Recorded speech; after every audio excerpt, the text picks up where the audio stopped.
नमस्कार दोस्तों, मैं विक्की कुमार आप लोगों को बताने जा रहा हूँ ईवीएम से किस प्रकार से मतों में गड़बड़ी की जा सकती है। मैं आपको इसका उदाहरण सहित समझाने जा रहा हूँ। ये मेरा पहला वीडियो है और मेरे पास उस तरह का संसाधन नहीं है जो आप लोगों को मैं उतना अच्छा डिटेल से बता पाऊँगा। इसलिए करके मैं अपनी जो हमने देखा है, अनुभव किया है बिहार पंचायती चुनाव 2021 के, उसका मैं आपको जानकारी देने जा रहा हूँ। ईवीएम में जो आपने मतदान किया है और ख़ास करके उत्तर प्रदेश के दोस्तों के लिए कह रहा हूँ, जो प्रत्याशी थे जिन्होंने चुनाव लड़ा है, उन लोगों को कहाँ ध्यान रखना है और किस प्रकार से ईवीएम की जानकारी रखनी है, ये बहुत महत्वपूर्ण सवाल है। ये मैं अनुभव किया है पंचायत चुनाव बिहार का 2021 का, जिसमें मैं अंदर गया था और मैंने देखा कि किस प्रकार से मतों की गिनती होती है या हुई है। आपको काउंटिंग हॉल के अंदर बुला लिया जाएगा और आपको जाली के बाहर खड़ा कर दिया जाएगा और जाली के अंदर 2 अधिकारी होंगे। एक अधिकारी के पास ईवीएम बैलेट होगा, जो बैलेट इतना बड़ा बाहर में वोटिंग के समय होगा, और अब ईवीएम में जो मतदान के समय आपने बटन दबाया था उस ईवीएम का कोई रोल नहीं है। काउंटिंग हॉल में ईवीएम का कोई रोल नहीं है, न ही वहाँ पे चुनाव चिन्ह दिखाया जाएगा और न ही प्रत्याशी का नाम रहेगा। 2 अधिकारी आपको जाली के अंदर रहेंगे और एक राउंड होता है 1 से लेकर के 13 या 14 राउंड तक। आप कोशिश कीजिएगा कि सभी राउंड पर आपका प्रतिनिधि वहाँ रहे। जो भी चुनाव लड़ रहे हैं, आप कोशिश कीजिएगा कि आपका प्रतिनिधि वहाँ रहे और वो क्या देखे। मान लीजिए बैलेट यूनिट इतना बड़ा यूनिट होगा और उसमें मैं उदाहरण के तौर पे आपको बता रहा हूँ, 5 व्यक्ति का नाम आपको बैलेट पेपर पर रहा होगा जिसमें आपने बटन दबाया ईवीएम में।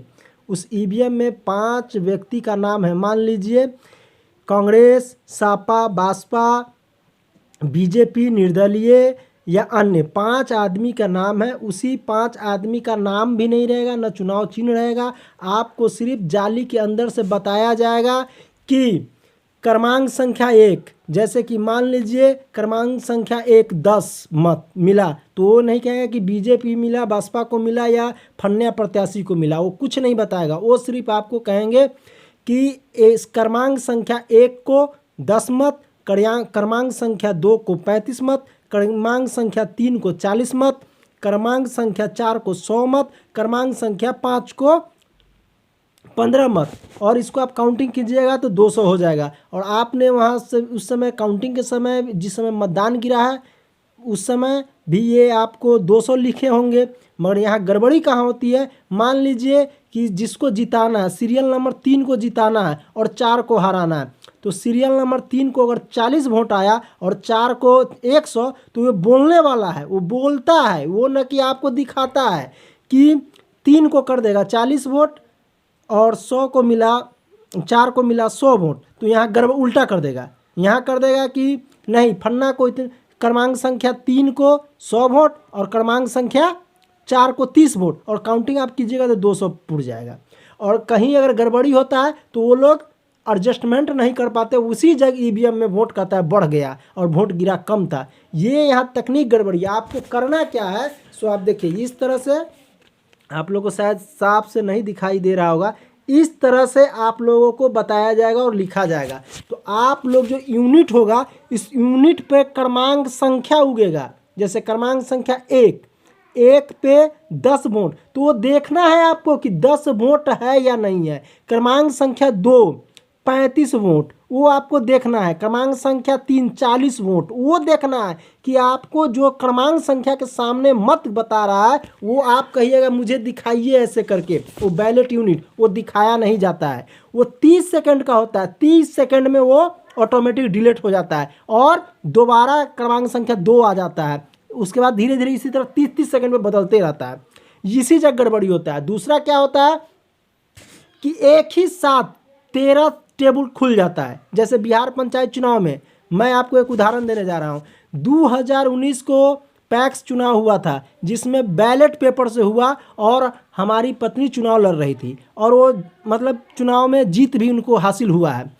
तो वो उस समय हम लोगों ने या किसी भी प्रतिनिधि ने या जो चुनाव लड़ रहे थे आपत्ति दर्ज कर रहे थे कि हमें पुनः दिखाया जाए, तो बैलेट पेपर पर मोहर मारा हुआ है ना, ऐसा करके दिखाया जाता था कि देख लीजिए, अगर आपको आपत्ति है तो देख लीजिए। यहाँ ईवीएम से काउंटिंग में ये गड़बड़ी हो रही है। ईवीएम से काउंटिंग में आपको ये नहीं दिखाया जा रहा है कि क्रमांक संख्या 1 को कितना वोट मिला, क्रमांक संख्या 2 को कितना वोट मिला, क्रमांक संख्या 3 को कितना मिला। वो अधिकारी के अंदर है। वो अधिकारी जिसको चाहेगा उसको जिता देगा, जिसको चाहेगा हरा देगा।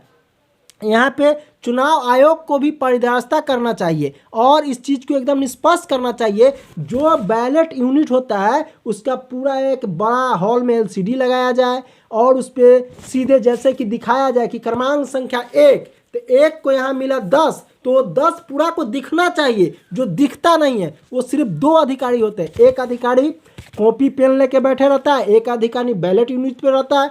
बैलेट यूनिट वाला अधिकारी बोलता है क्रमांक संख्या 1 के 10 मत, वहाँ पे लिखा जाता है। इसी लिखने के क्रम में आपको बोलने के क्रम में ऊपर नीचे कर देता है, वहीं हरा दिया जाता है, जिता दिया जाता है। यही खेल है। ईवीएम से कुछ नहीं होता है। जिस ईवीएम पे आपने बटन दबाया है उस ईवीएम को वहाँ काउंटिंग हॉल में कोई रोल नहीं है और उसका कोई मुख्य भूमिका नहीं है। वहाँ कुछ नहीं होता है।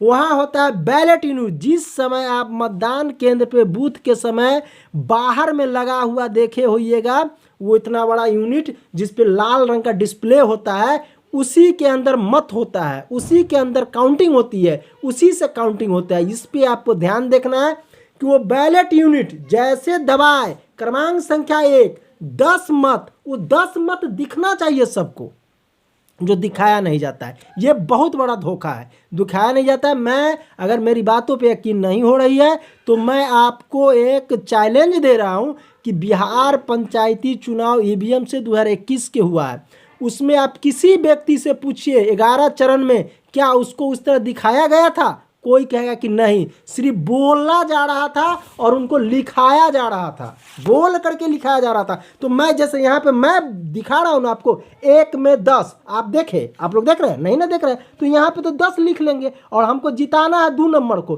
तो मैं बोल दूंगा 2 नंबर को 40 और 3 नंबर को 35। यहाँ पे 3 नंबर को 40 आने वाला आया और आप यहाँ पे हम जिसको बढ़ाना है उसको घटा देंगे, उसको बढ़ा देंगे। आप तो वो देखबे नहीं किए, ऐसे दिखाइएगा तब ना कि हाँ देखिए, ये देखिए 1 नंबर को 10, देखिए 2 नंबर को 35, 3 नंबर को 40, तो ऐसे नहीं दिखना चाहिए, ऐसे नहीं दिखाना जाता है। यही बहुत बड़ा खेल है। और ईवीएम के अलावा कहाँ गड़बड़ी होगी, जो बिहार चुनाव में हुआ था पोस्टर बैलेट का। पोस्टर बैलेट में जिस तरह से ऋतु जायसवाल जी को जीत की घोषणा करने के बाद ही पोस्टर बैलेट से हरा दिया गया, जो सबको पता है। बिहार चुनाव में पोस्टर बैलेट में उनके नाम के आगे क्रॉस चिन्ह दिया। क्रॉस चिन्ह किसका दे दिया कि जो शिक्षक जो चुनाव करवाया उन लोगों ही ने गलत वोट गिराया, यानी इससे अंदाज़ा लगाइए जो वोट करवा रहा है वो गलत वोट किया।